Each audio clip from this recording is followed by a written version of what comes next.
Was there any difference? What were your aspirations when you were growing up? Do you ever see yourself becoming a great statesman? Somebody's going to change the whole of things in his own time. What was life then? Do you ever have aspirations? It depends. Yes, sir. As a young child. It depends on the individual. Okay, sir. It may interest you. Some people will say, oh, I have so ambition, I have so this, I want to be this, I want to be that. Right from my youth, I didn't have opportunity to be conscious of my environment until after I was about 15, 16 years of age. Quite interesting. Because I was attacked by bouts of myriads of diseases that they thought I was an Ogbanje, and nobody gave me a chance of ever living. Jesus Christ. But even at that, what I did as young as I was then was to surrender myself completely to the will of Almighty Allah.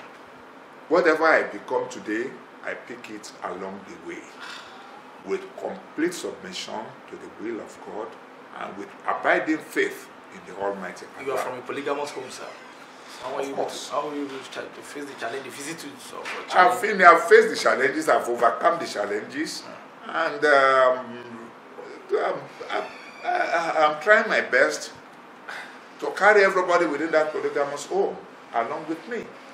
And to do my best, as God has endowed me, I try to replenish the fountain I drank from, and I try as much as possible to salvage whatever shortcomings might have arisen as a result of the poor background. There's no way I can explain everything to you under this interview. I know. But the truth of the matter is that let everybody imbibe the meaning of true contentment, the meaning of true fear of the God, and the belief in the dignity of labor. All other blessings shall follow. You have become one of the politicians that's very lucky. I mean, you were two-time commissioner under two military regimes in Ogun State. That's under Navy Captain Alabi Mohammed Lawal and Rear Admiral Oladeni Joseph as Commissioner for Agriculture and Natural Resources, and later Commissioner for Lands and Housing in Ogun State. And eventually, he became the Deputy Governor under Aremo Olusegun of Shoba. But before then, you were in corporate Nigeria as an area sales manager to Pfizer Livestock Feeds. That's of it. Yes. How did it happen? I mean, from corporate Nigeria, just jump into politics and you became a big name.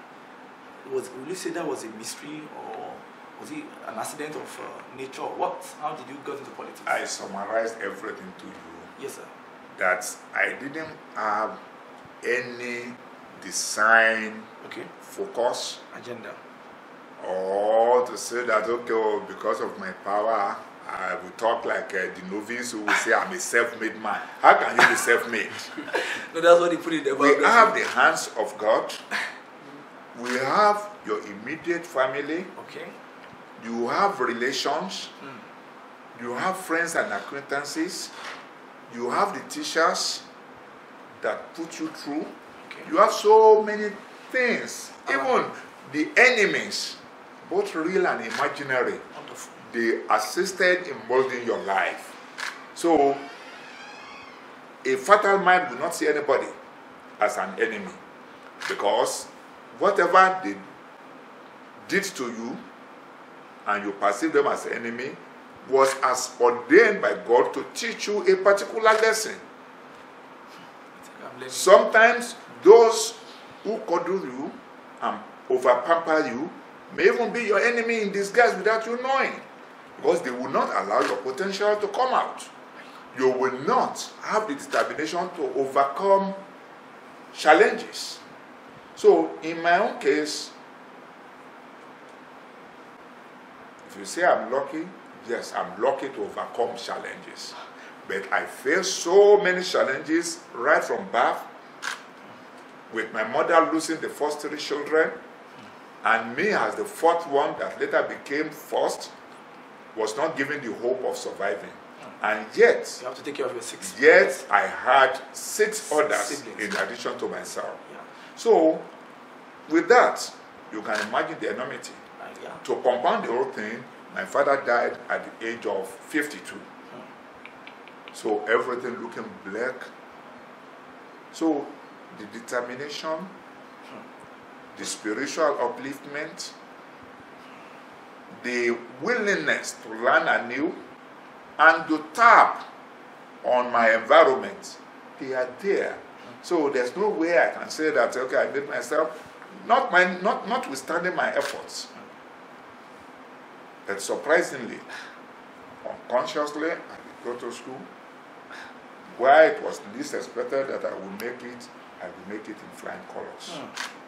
So, since the time I entered Form 1,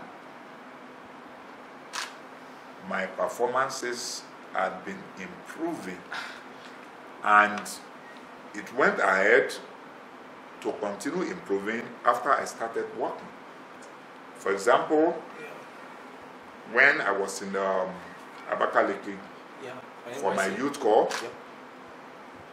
about 5 different places I attended interview in, they were telling me, why do you want to come and work?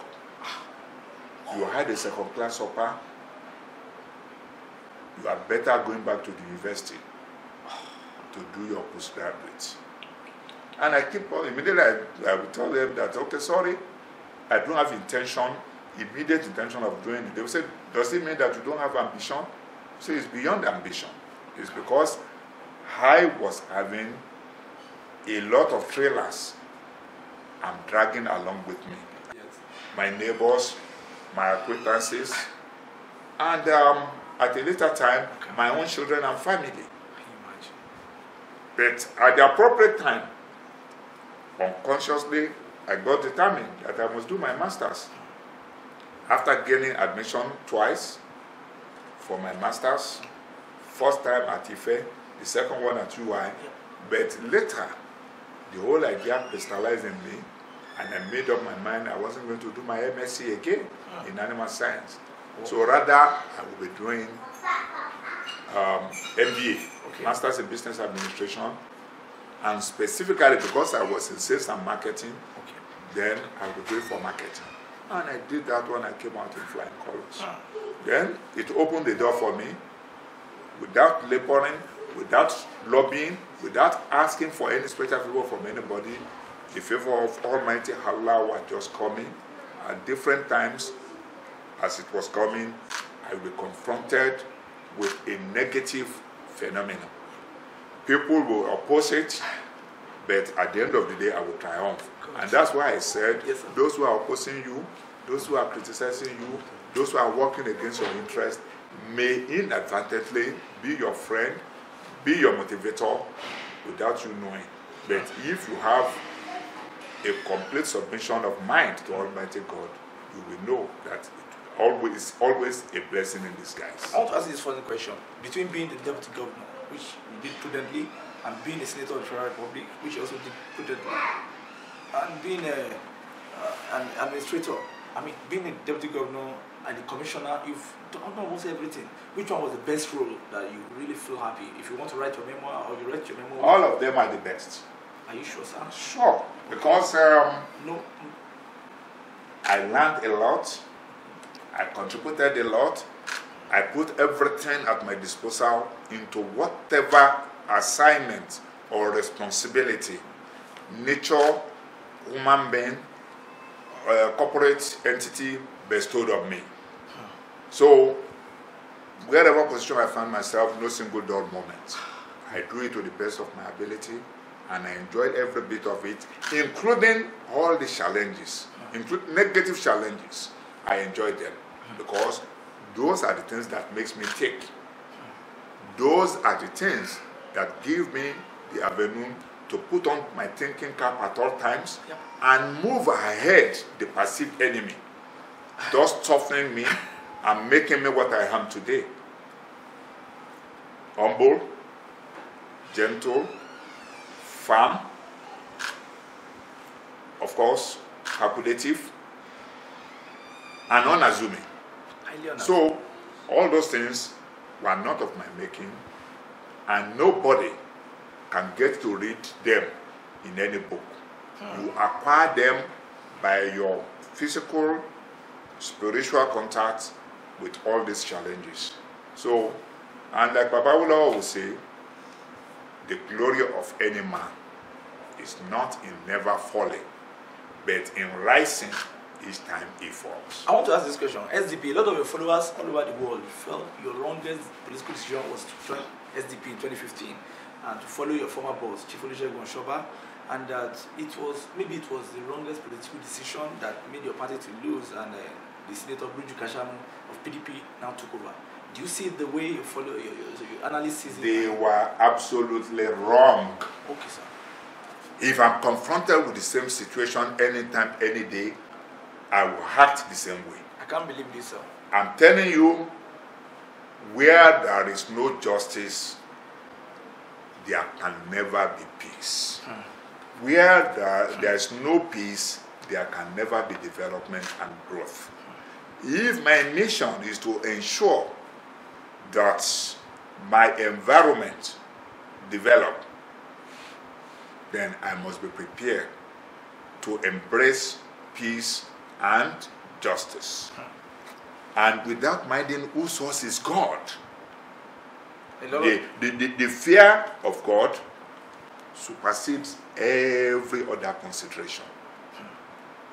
My loyalty as a person is first and foremost to Almighty Allah, and secondly to the people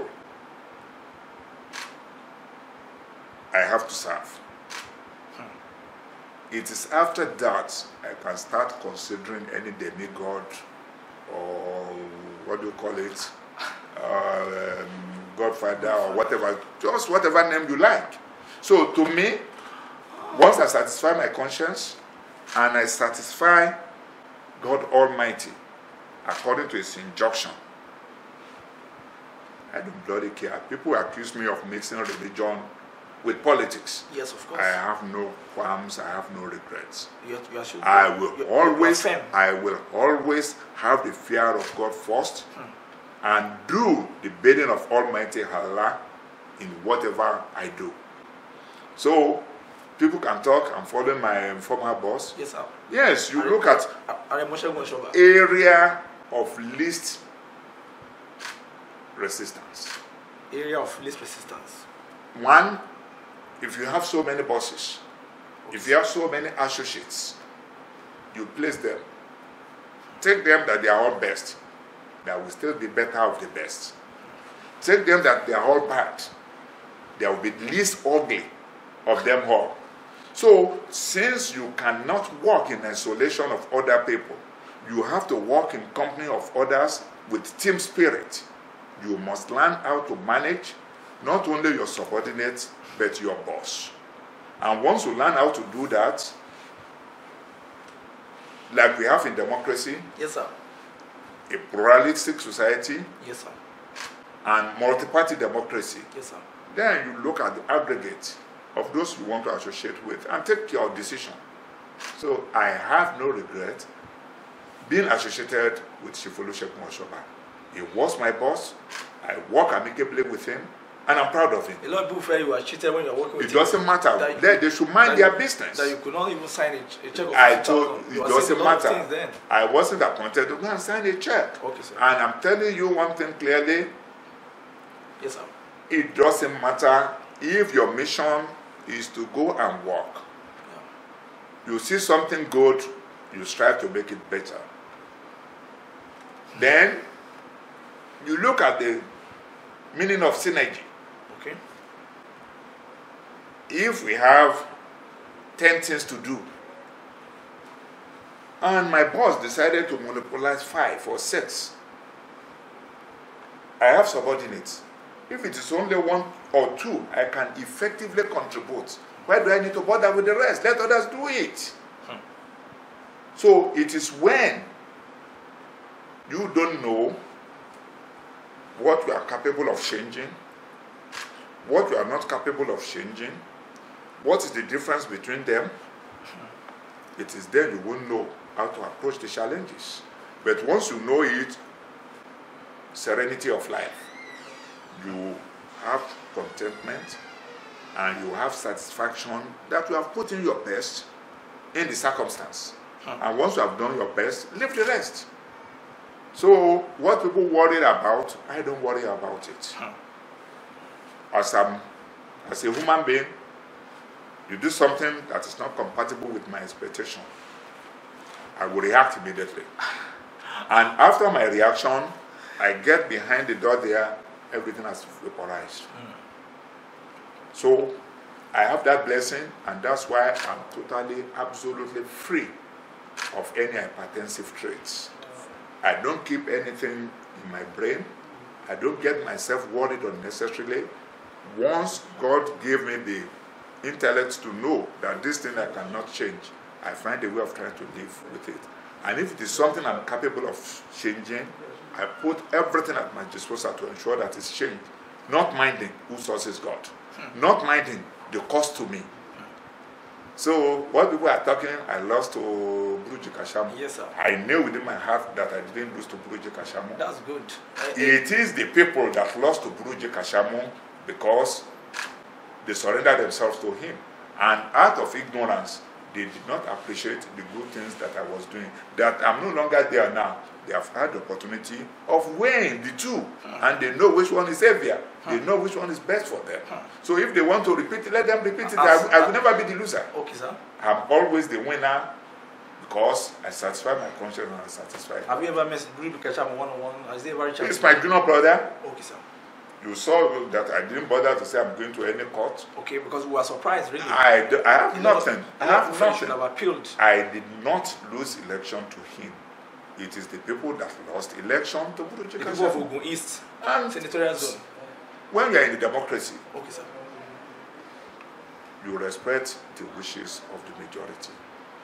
If it is that the majority abdicated their responsibility by not being able to police their vote, it is their headache, it's their wahala. But they say you did a lot of good road. There was a road they said you did like 100 million. I've done that one. No. I've done that one. That one has gone. You also did some classroom. You were a selfless leader. So why would you lose to a Buruji Kaka that just came yesterday?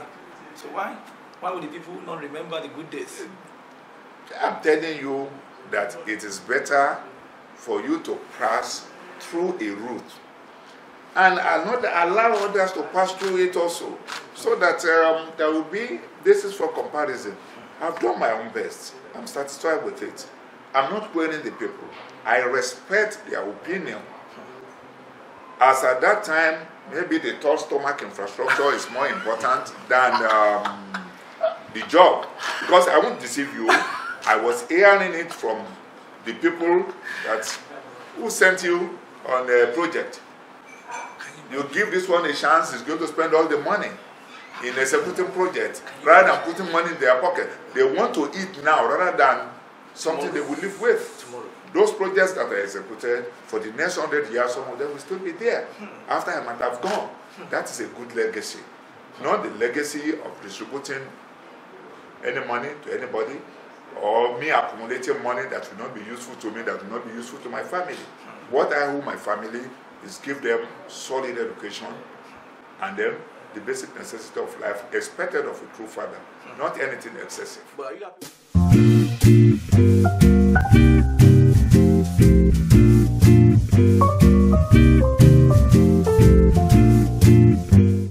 With the present governor of Ogun State. Now, Senator Amosun is there, he has done 2 years, and it's almost going now, and there's fear. People are talking about Yewa candidacy, so people are saying, oh, Ijebu should bring this on. I say, oh, it is time for Yewa, it's time for Ogun West, Ogun this, Ogun that. Some people are saying, Yayi is coming from Lagos, all sort of permutation in Ogun State. And as an elder statesman of that state, a very respected politician and political strategist, who is your candidate, and where are you looking at? Are you happy? Are you okay with the administration of Senator Gbenga Kaka?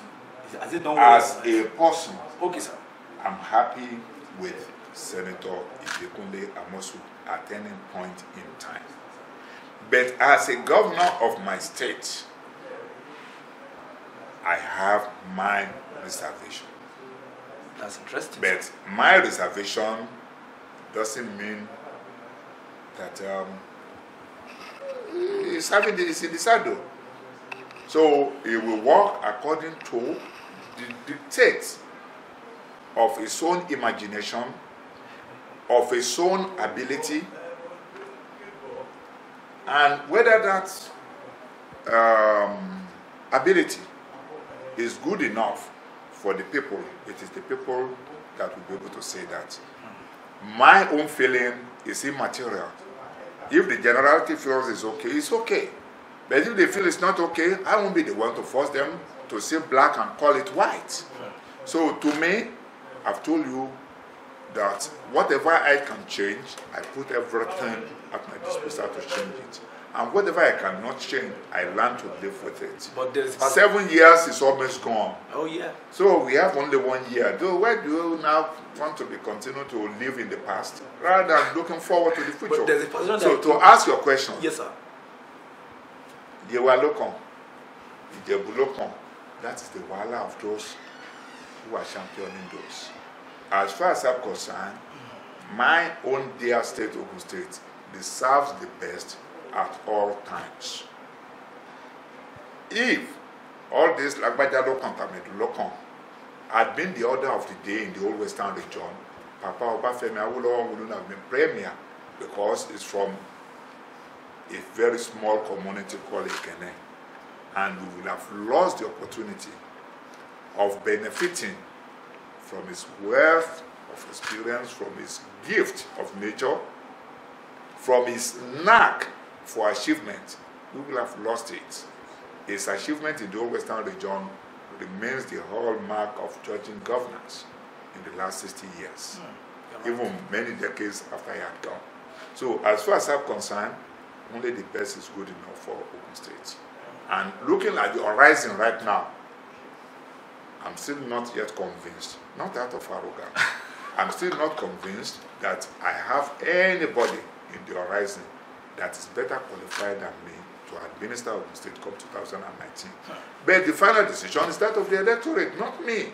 Yes, of course. So if the electorates are convinced, if the electorates are convinced, there's an aspiration for Senator Gbenga Kaka. and if the electorates are convinced, Okay, sir. they should be the one to demand for what they believe in, for what they desire. But if they are not convinced, either through act of omission or commission, they can decide to allow the opportunity to slip from their hands. I am Hoffman myself, for that sake, with fear of God, with clear conscience, and with total determination to right some of the wrongs that we have in the system and to project the state from the basic into the future, giving hope for the younger generation. There must be transition from gerontocracy to a vibrant takeover by the middle class and the youth, so that we will guarantee the future for our state. Ogun 2019, Senator Gbenga Kaka as the governor. Apart from all those things you've said and those good things that you have for Ogun State, you have served in almost all the sector, being agriculture. If I were talking about agriculture, a new generation of agriculturalists, economy, and all that. What are other unique selling points that you are bringing to the table? You are from Ijebu, and you say the best is the best. We don't need to talk about sectors or. It doesn't matter wherever you come from. Yeah, it's the quality of the man that is going to sit on the seat is what matters. So, what is Senator Gbenga Kaka brings to the table apart from others? What is going to be the unique selling point that people are going to say, "Oh, we missed over these years. We have had this man earlier than this." The taste of the pudding is in the eating. So, if you want me to start okay, sir, building the castle in the air, like many politicians would do, we can start. But there are so many things that Gbenga Kaka can do, and those who are aware who Gbenga Kaka is, they know what Gbenga Kaka is capable of doing in all the sectors, in all the spheres of our society. And primary of it is some of the traits that Papa Obafemi Awolowo possessed during his lifetime.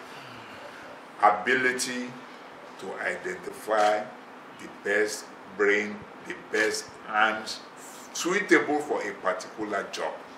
That's good. I can tell you that I have that now. And we have abundance of resources, both human and materials, within Ogun State. We have the proximity advantage of Ogun State to Lagos. I know vividly what New Jersey is to New York and the mutual benefits that is accruing to both. So I can tell you that with right people surrounding me as a governor, we know what to do to turn Ogun State around. And that is on the condition that the people entrust the state in my care. Because I will not go out of my way to do anything unusual, to say that at all costs I must be there. No! If I want to serve, I don't need to impose myself on the people.